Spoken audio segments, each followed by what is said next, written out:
역대상 22장 6절부터 19절입니다.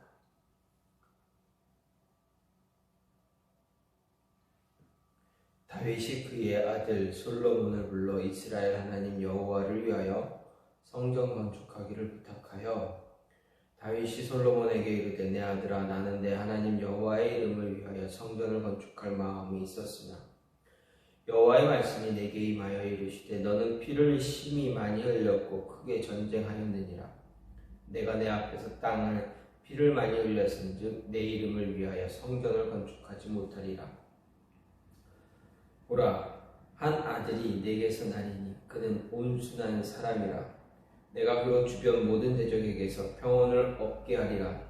그의 이름을 솔로몬이라 하리니 이는 내가 그의 생전에 평안과 안일함을 이스라엘에게 줄 것임이니라. 그가 내 이름을 위하여 성전을 건축할지라. 그는 내 아들이 되고 나는 그의 아버지가 되어 그 나라 왕위를 이스라엘 위에 굳게 세워 영원까지 이르게 하리라 하셨느니 이제 내 아들아 여호와께서 너와 함께 계시기를 원하며 내가 형통하여 여호와께서 내게 대하여 말씀하신 대로 내 하나님 여호와의 성전을 건축하며 여호와께서 내게 지혜와 총명을 주사 내게 이스라엘을 다스리게 하시고 내 하나님 여호와의 율법을 지키게 하시기를 더욱 원하노라. 그때 내가 만일 여호와께서 모세를 통하여 이스라엘에게 명령하신 모든 규례와 법도를 삼가 행하면 형통하리니 강하고 담대하여 두려워하지 말고 놀라지 말지어다. 내가 환난 중에 여호와의 성전을 위하여 금 10만 달란트와 은 100만 달란트와 놋과 철을 그 무게를 다할 수 없을 만큼 심히 많이 준비하였고 또 제목과 들을 준비하였으나 너는 더할 것이며 또 장인이 내게 많이 있나니 곧 석수와 목수와 온갖 일에 익숙한 모든 사람이니라. 금과 놋과 철이 무수하니 너는 일어나 일하라. 여호와께서 너와 함께 계실지로다 하니라. 다윗이 또 이스라엘 방백에게 명령하여 그의 아들 솔로몬을 도우라 하여 이르되 너희 하나님 여호와께서 너희와 함께 계시지 아니하시느냐? 사면으로 너희에게 평온함을 주지 아니하셨느냐? 이 땅 주민을 내 손에 넘기사 이 땅으로 여호와와 그의 백성 앞에 복종하게 하셨나니 이제 너희는 마음과 뜻을 바쳐서 너희 하나님 여호와를 구하라. 그리고 일어나서 여호와 하나님의 성전을 건축하고 여호와의 언약궤와 하나님 성전의 기물을 가져다가 여호와의 이름을 위하여 건축한 성전에 드리게 하라 하였더라. 아멘. 오늘 말씀 역대상 22장 6절부터 19절입니다. 오늘은 솔로몬의 성전 건축 사역을 위해서 다윗이 솔로몬을 격려하고 당부하는 그러한 말씀이 기록되어 있습니다. 6절에서 10절은 다윗이 자신의 왕위를 이을 솔로몬을 불러서 그에게 성전 건축을 위임한 이유를 설명합니다. 다윗 언약을 통해서 주어진 솔로몬을 향한 하나님의 축복의 약속을 전달한 사실 역시 기록이 되어 있고 11절에서 13절은 다윗이 솔로몬에게 하나님께서 그와 함께 하셔서 형통하게 하시고 솔로몬을 통해 성전 건축하기를 축복하고 하나님의 율법을 준행할 것을 준행하라 이렇게 당부합니다. 14절에서 16절 말씀은 다윗이 솔로몬에게 성전 건축 준비 상황을 설명하고 더 많이 준비하도록 당부하면서 힘있게 성전 건축 사역을 시작하라 이야기합니다. 마지막으로 17절에서 19절은 다윗이 이스라엘 모든 방백들에게 솔로몬을 도울 것을 솔로몬을 도와서 성전 건축에 힘을 다하라 이렇게 당부하는 모습이 나타나고 있습니다. 이렇게 다윗은 자신이 원했던, 자신이 그렇게 소망했던 성전 건축을 하지 못하지만 그 성전 건축, 하나님께서 그 성전 건축을 너의 아들 솔로몬을 통해서 이루겠다라고 하신 그 말씀에 감사하고 기뻐하고 감사하면서 그 성전 건축을 할 수 있도록 모든 만반의 준비를 해놓습니다. 그리고 아들 솔로몬에게 하나님이 너를 통해서 이렇게 하시기를 원하신다 이야기합니다. 내가 하나님을 향해 품은 비전이, 꿈이 이것이었지, 성전 건축이었는데 나는 그것을 할 수가 없다. 하나님이 나를 통해서 하기를 원하지 않으신다. 하지만 너를 통해서 하기를 원하신다. 그러니 내 꿈과 내 비전이 너를 통해서 이루어지기를 원하신다. 하나님께서 내가 품은 그 비전을 너와 함께 이루시기를 원하신다 이야기합니다. 여러분이 품은 꿈, 여러분 안에 있는 꿈을 하나님께서 아니다, 너를 통해서 하진 않겠다 라고 하신다면 얼마나 낙심하겠습니까? 얼마나 절망스럽겠습니까? 그런데 다행히도 여러분이 품고 있는 그 꿈을 하나님이 말씀으로 이렇게 하십니다. 너가 나를 위해 품은 그 꿈, 내가 너의 자녀를 통해서 이루겠다. 이 말씀을 들었을 때 여러분 어떻겠습니까?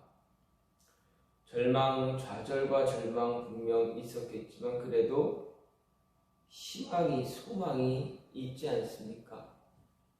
하나님이 내 꿈, 내 비전을 이루시기를 원하시는구나. 네. 그런데 나를 통해서 아니라 나로부터 시작되어서 내 자녀를 통해서 이루시겠다, 완성하시겠다 하신다면 여러분은 어떻게 하겠습니까? 그냥 좌절하고 절망하는 것으로 포기하고 가만히 있겠습니까? 아니면 그 꿈을 이루기 위해서 준비하겠습니까? 자녀가 완성시킬 수 있도록 어떤 준비를 하고 당부하겠습니까? 아니면 그냥 가만히 있겠습니까?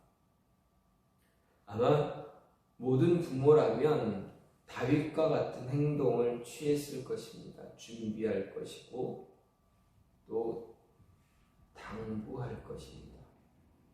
유언으로 남길 것입니다. 다윗도 그랬습니다. 자신이 가진 비전 솔로몬과 함께 이루어가기를 원했습니다. 그렇기에 그가 만반의 준비를 하고 또 그의 아들에게 신신당부합니다. 성전 건축하기를 당부합니다. 부탁합니다. 다음 세대와 자녀와 함께 이어갈 비전을 간직할 수 있는 사람, 그런 사람들이 하나님이 기뻐하는 사람입니다. 내가 이룰 수는 없지만 그래도 나와 함께 내 자녀가, 내 아들이, 내 딸이 함께 그 비전을 이루어갈 수 있다면, 그 비전이 이어져서 이루어갈 수 있다면 기뻐하지 않을 부모가 어디에 있겠습니까? 다윗은 그것을 기쁨으로 삼습니다. 그리고 하나님께 또한 감사합니다. 하나님, 내 비전, 내 꿈, 내가 꿈꾸고 있는 이것이 하나님께서 내 자녀를 통해서 같이 이루어 주신다니 감사합니다. 그러면서 준비합니다. 우리는 때로 실망하고 좌절함으로 인해서 그 꿈을 포기할 수도 있습니다. 그리고 그냥 끝내 마지막에 유언으로만 남길 수도 있습니다. 그러나 그 모습이 더 아름다운지, 다윗과 같은 모습이 더 아름다운지 우리는 생각할 필요가 없습니다. 다윗을 통해서 한 모습, 다윗의 모습이 더 아름답다라는 것을 누구나 더 잘 알고 있습니다. 따라서 꿈이 있을 때 그 꿈을 내가 살아가면서 이루어가길 소망하면서 이렇게 움직이고 있을 때 이게 좀 할 수 있을까라는 생각을 가질 때 그 꿈을 우리 자녀들과 공유할 수 있는 것, 공유하는 것 더 좋은 것 같습니다. 자녀가 어느 정도 크고 학생이 되고 대학 청년이 되었을 때 같이 그 꿈을 이야기하면서 그 자녀가 커간다면 자녀에게 그 꿈을 이야기하고 비전을 이야기하고 이러이러한 모습으로 살자, 이렇게 우리 같이 이렇게 살자, 이 모습이 있는데 나는 이렇게 준비하고 있다, 이렇게 가고 있다, 너도 이러한 모습으로 같은 비전을 품고 이 비전을 같이 완성하고 너의 비전 또한 같이 너의 또 다른 비전을 같이 품고 나갈 수 있으면 좋겠다. 그 비전을 같이 공유하고 같이 이루어 나갈 때 그 모습이 정말 아름다운 신앙의 모습, 믿음의 유산에 되지 않겠습니까? 우리는 믿음의 유산에 대해서 많이 말합니다. 단순히 말씀만 주는 것이 아니라 그 말씀을 교육시키는 것으로 끝나는 것이 아니라 말씀을 교육함과 동시에 다 같은 비전, 동일한 같은 비전을 품고 나갈 수 있는, 같은 비전을 공유할 수 있는 모습 또한 우리가 심어 주어야 합니다. 같은 비전을 공유할 수 있고 같이 심어 줌으로 인해서 그 비전을 이루어가면서 그 자녀의 개인적인 또 다른 비전을 심을 수 있도록, 가질 수 있도록, 소망할 수 있도록 그 모습을 주면 어떻게 됩니까?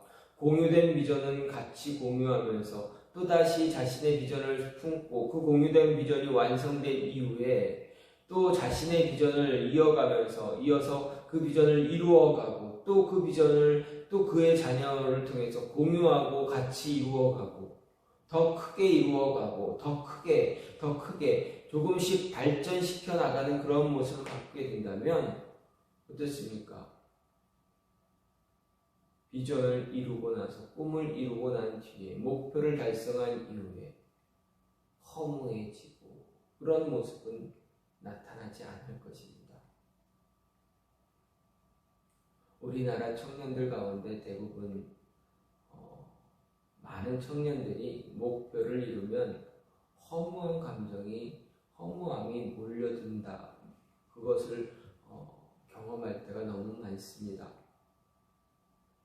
일반적인 대체적인 예로 공통적인 모습으로 이제 고등학생들, 중고등학생들이 졸업하고 대학교를 진학하면 이제 무엇을 해야 될지 모를 때가 너무 많습니다. 왜 그렇습니까? 그들의 목표, 그들의 꿈은 대학을 들어가는 것이기 때문이었습니다. 고등학교 3년을 열심히 다해서 그리고 마지막 1년을 죽어라 공부해서 대학교 들어갔습니다. 원하는 대학교를 들어가든 아니 그렇지 못한 대학교를 그거보다 조금 낮은 다른 대학교를 가든 어쨌든 목표를 이루었습니다. 그러고 나서 그 목표가 이루어졌더니 허무합니다. 아, 내가 이것을 위해서 이렇게 했나? 내 인생을 이렇게 걸고 있었나? 라는 생각을 한다고 합니다.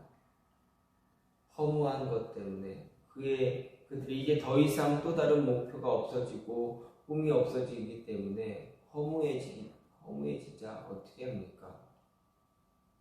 풀어집니다. 긴장이 싹 다 풀어지고 그러다 보니 자신의 삶을, 자신의 인생을 낭비하기 시작합니다.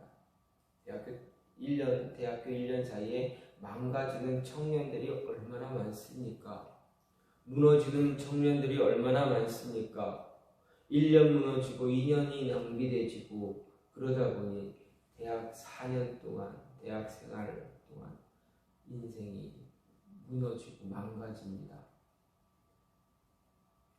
그때 꿈을 더 키우고 그때 꿈을 더 비전을 더 큰 비전을 품고 나아가야 되는데 더 높은 곳을 향해서 나아가야 되는데 꿈을 바라보며 나아가야 되는데 그 소중한 시기에 모든 것을 잃어버립니다. 놓아버립니다. 순식간에 4년이라는 시간이 지나고 이제 어떻게 살아가야 될까? 어떤 직장에 대해서 그때서야 부랴부랴 어떤 준비를 합니다. 단순히 먹고 살기 위해. 그러다 보니 직장생활, 사회생활하면서 낙이 없습니다.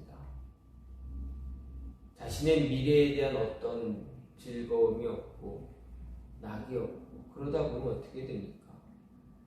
안타깝습니다. 그냥 살아가게. 꿈과 비전은 다 없어지고 무너지고 그냥 살아가는 그런 안타까운 모습을 볼 수가 있습니다. 그것이 그렇게 나쁩니까? 라고 한다면 할 말 어쩔 수 없겠지만 정말 청년의 때에 큰 꿈과 큰 비전을 품고 나아가야 더 발전하고 더 큰 사람이 되고 더 영향력을 끼칠 수 있는 그런 사람이 될 수 있는데 그 순간에 모든 것이 무너지고 좌절이 된다면 얼마나 안타깝습니까? 더 큰 사람이 될 수 있는 충분한 사람인데 충분히 소질이 자질이 있고 더 클 수 있는 우리의 자녀들인데 그러지 못하고 있다면 얼마나 안타깝습니까? 그런 모습 때문에 그런 모습 갖지 않게 하기 위해서 우리는 어떻게 해야 됩니까? 비전을, 꿈을 공유하고 꿈을 심어줄 수 있는 함께 그 비전 이루어갈 수 있도록 공유하고 심어주고 공유하고 그리고 또 다른 비전을 품고 나아갈 수 있도록 그래서 더 큰 사람 되고 하나님이 원하시는 그러한 모습으로 살아갈 수 있는 그러한 사람들 되어지고 또한 자식뿐만 아니라 자신의 자녀들에게도 또 그러한 모습을 심어줌으로 인해서 같이 성장하고 같이 더 그 길을 이루어가는 모습이 얼마나 아름답습니까?